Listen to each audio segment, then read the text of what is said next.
उपाध्यक्ष महोदय, वित्त मंत्री को देश की आर्थिक स्थिति और निर्धनता के संबंध में जितनी जानकारी प्राप्त होती है, उतनी किसी अन्य मंत्री को संभव नहीं होती।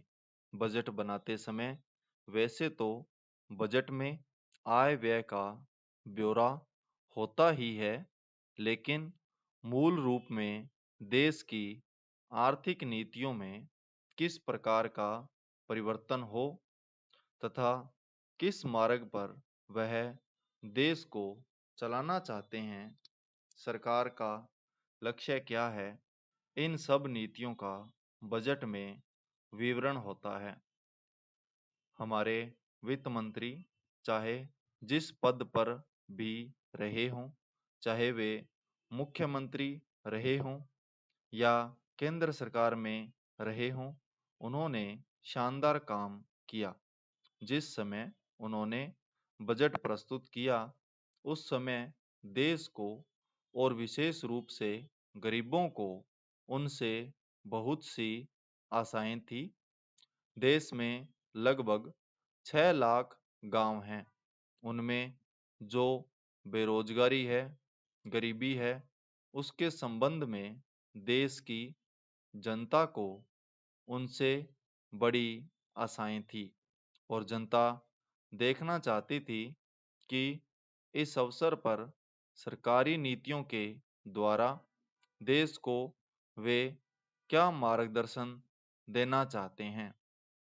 इस दृष्टि से 3 महत्वपूर्ण बातें इस समय देश के सामने थी। देश का आर्थिक विकास तेजी से हो, अधिक लोगों को काम मिल सके और मूल्यों में स्थिरता आए।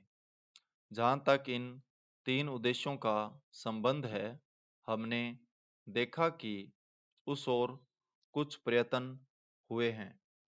विशेष रूप से गरीबी हटाओ के संबंध में इस देश में जो चर्चा चल रही है, इस बजट में कुछ सीमा तक उसका उल्लेख मिलता है, क्योंकि जितने भी प्रत्यक्ष कर लगे हैं, वे ज़्यादातर धनी लोगों पर और विशेष रूप से शहर के लोगों पर लगाए गए हैं।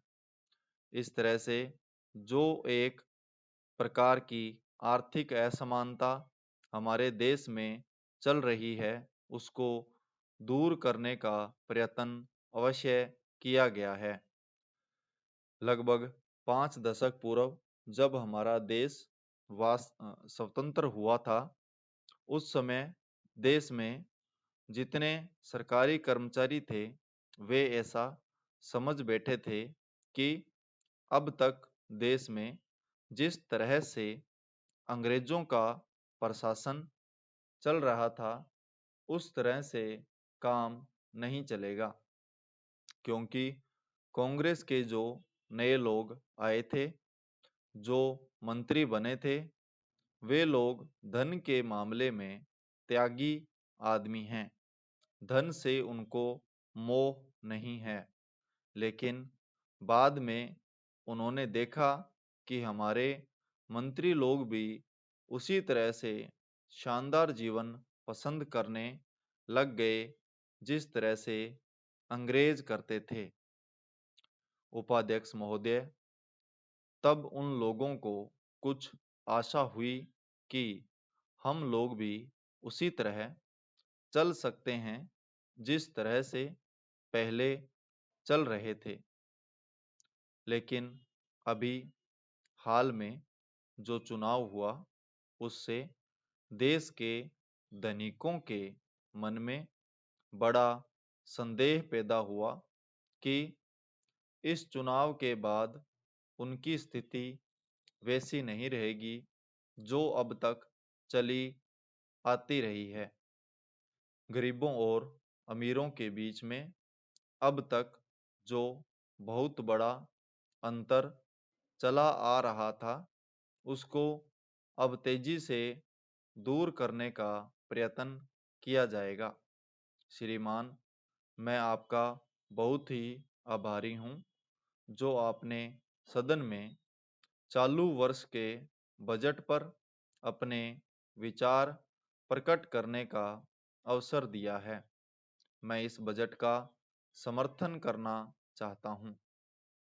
श्रीमान, मैं सबसे पहले अपने दल के नेता प्रधानमंत्री को इस बात के लिए बधाई देना चाहता हूं कि उनके नेतृत्व में देश में कांग्रेस दल को स्पष्ट बहुमत मिला और इसके फलस्वरूप यहाँ पर केंद्र में एक ऐसी सरकार का गठन हुआ जो कि देश में वास्तव में समाजवाद लाना चाहती है। मैं वित्त मंत्री जी को इस बात के लिए बधाई देना चाहता हूं कि लोकसभा के मध्यावधि चुनाव में जनता द्वारा कांग्रेस दल को जो आदेश दिया गया था उन्हें स्मरण है और वह तन मन धन से उसका पालन करना चाहते हैं। वह आदेश था देश में सामाजिक और आर्थिक विषमता दूर करने का, देश से गरीबी, बेकारी और बेरोजगारी को हटाने का और देश के जो पिछड़े हुए हिस्से हैं उनका पूरा विकास करने का। साथ ही साथ इस बात का भी आदेश था कि देश के अंदर इस प्रकार की सामाजिक और आर्थिक व्यवस्था पैदा की जाए जिसके अंतर्गत जनता शोषण से मुक्त हो सके। श्रीमान, यह ठीक है कि देश में कृषि के क्षेत्र में उत्पादन में वृद्धि हुई है, परंतु इसके साथ ही साथ यह भी दृष्टि में रखना चाहिए कि लागत में भी पूरी वृद्धि हुई है। इसके लिए आवश्यक है कि सिंचाई के साधन बढ़ाए जाएं और अधिक उन्नत बीजों का प्रयोग किया जाए। आज कृषकों को कृषि के यंत्र मिलने में बहुत कठिनाई हो रही है। जैसे छोटे छोटे ट्रैक्टरों का देश में बड़ा अभाव है। उनके बनाने के लिए शीघ्र नए कारखाने खोले जाएं जिससे कृषकों को जल्द से जल्द ट्रैक्टर मिल सके। देश तभी प्रगति करेगा, ऐसा हमारा ऐसा विश्वास है। संपूर्ण विराम।